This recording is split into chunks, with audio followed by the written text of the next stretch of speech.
Welcome back. As you heard earlier in the newscast, Supreme Court nominee Brett Kavanaugh is facing a second claim of sexual misconduct. He calls both, quote, smears, pure and simple. In a letter this afternoon to Senators Chuck Grassley and Dianne Feinstein, he says, quote, such grotesque and obvious character assassination, if allowed to succeed, will dissuade competent and good people of all political persuasions from service.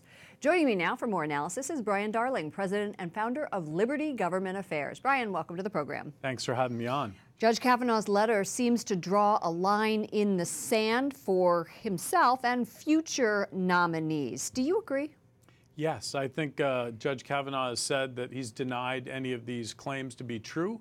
He's been very strong about it, and he said he's going to fight to restore his reputation in front of the world and in front of the Senate. But do you think that the process has devolved to such a point that good people will shy away from public service? Oh, yes, I think that's true. I mean, we're seeing a last-minute storm of accusations that are coming in a week before he was supposed to be voted on committee and 2 weeks before he was supposed to be voted on by the whole U.S. Senate. And these are last-minute, very serious accusations. It's very hard for him to defend against these accusations.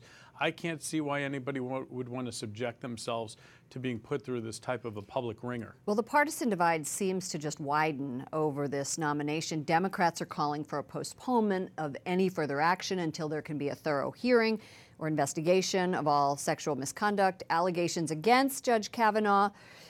Republicans are more resolute than ever, backing him. Do you think that either Judge Kavanaugh or Dr. Ford can expect an unbiased forum? Not at all. I think what we're going to see is partisanship. We'll see the Democrats will be very partisan. The Republicans will be very partisan.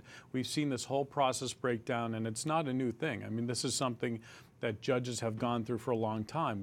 We've seen judges go before the Senate Judiciary Committee. They hardly ever answer any questions. So the process broke down a long time ago.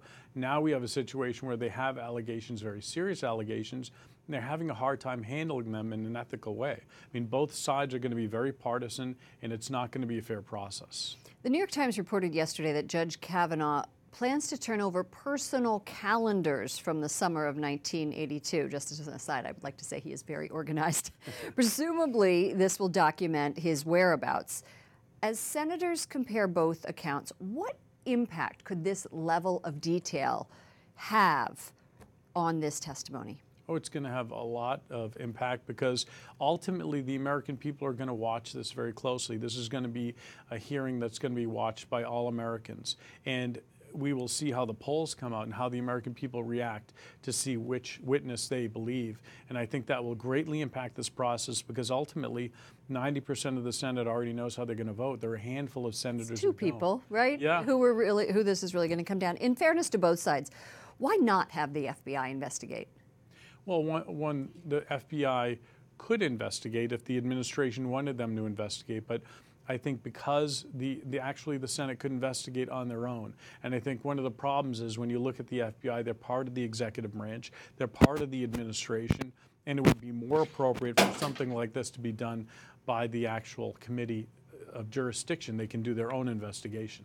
It's unclear who is going to be asking these questions at Thursday's hearing. What's the political strategy for both sides?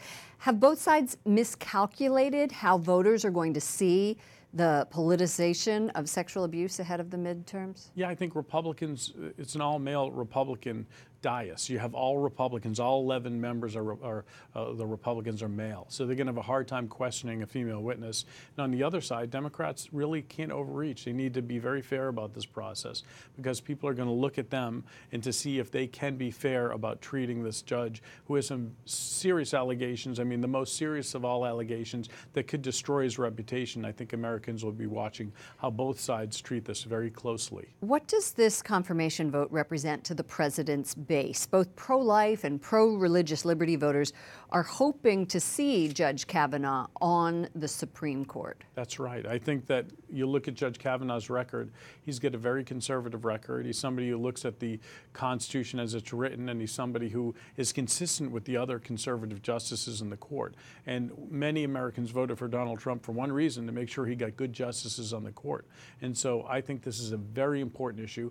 It's something that will have a dramatic impact on the midterm elections if he doesn't get confirmed, or if he does get confirmed. Brian Darling, president and founder of Liberty Government Affairs. Brian, thank you so much for joining us. Thank you.